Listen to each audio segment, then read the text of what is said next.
Hey guys, I'm just here to talk to you a little bit about how to read a nutrition label.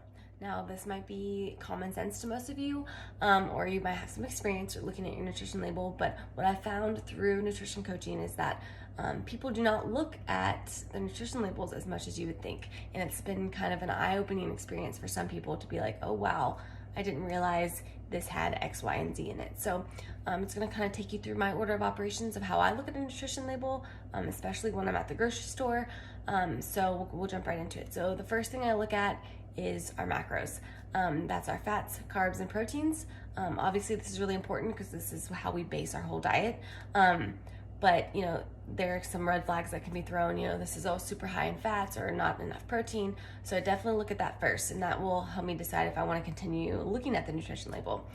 From there, I'll go to serving size. So, I have some English muffins here, Dave's Killer Bread English muffins. I love these. Something like this, it's really simple because one serving size is just one muffin. But just one English muffin might not be enough for me to meet my carbs with my other ingredients for that meal. So I kind of use the serving size as like the multiplier of my macros to see, because sometimes I might want to eat more than one serving, or sometimes I might eat, half a serving. So that's all something to take into consideration when you're building your meals. So after you look at your macros, after you look at your serving size, you're going to go from there to ingredients. So this is not always that important to everyone, but it's super important to me, and it's become more important to me as time goes on.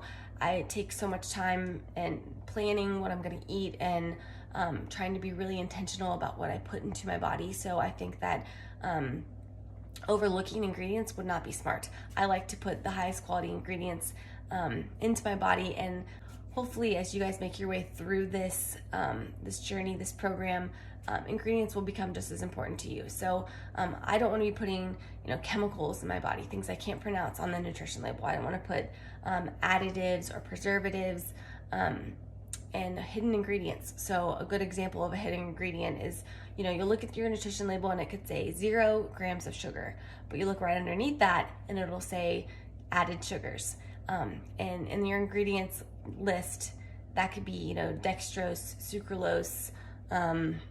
There's many different names for different types of sugars. So that's something to just be aware of. So I try to look for things that I can pronounce. Minimal ingredients is also super important to me. So I don't want to eat something where it's like a huge paragraph of all this stuff that's in there, because chances are you're not going to have any idea what half of that stuff is. So, so your macros, your serving size, your ingredients. From there, there are also other things listed on the label, like your micronutrients. There's vitamin D, there's potassium, there's sodium. Those are also very important. Something just to get into the habit of looking at, checking out. Not as important, not something that would completely deter me from purchasing something, but just something I like to keep in mind and look at.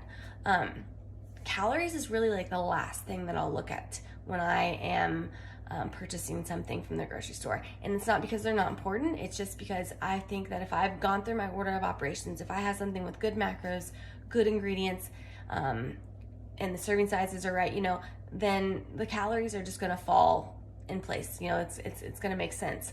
But for some of you who have done diets where you've been very calorie focused, I realize that might be where your attention is drawn first, and that's totally fine. And again, this is all just like how I look at a nutrition label. This is not to say this is the correct way or the right way or how you should do it, but this is just kind of what I found works for me and kind of where my brain goes when I'm looking to purchase some items at the grocery store.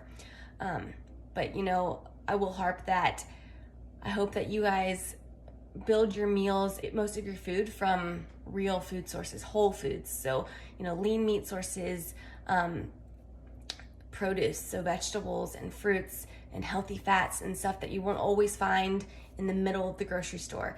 And my hope is that you won't have to look at nutrition labels as much as you will spend time looking for your fresh produce and your good meat sources. So again, this is all a progression. So at first it's going to probably be easier to purchase things from the grocery store that have a nutrition label, but Google, MyFitnessPal, those are your friends. Continue to use those tools so that you can when you are looking at your meats or your produce, you can just kind of type those in and it'll serve up all the information you might need for that particular food.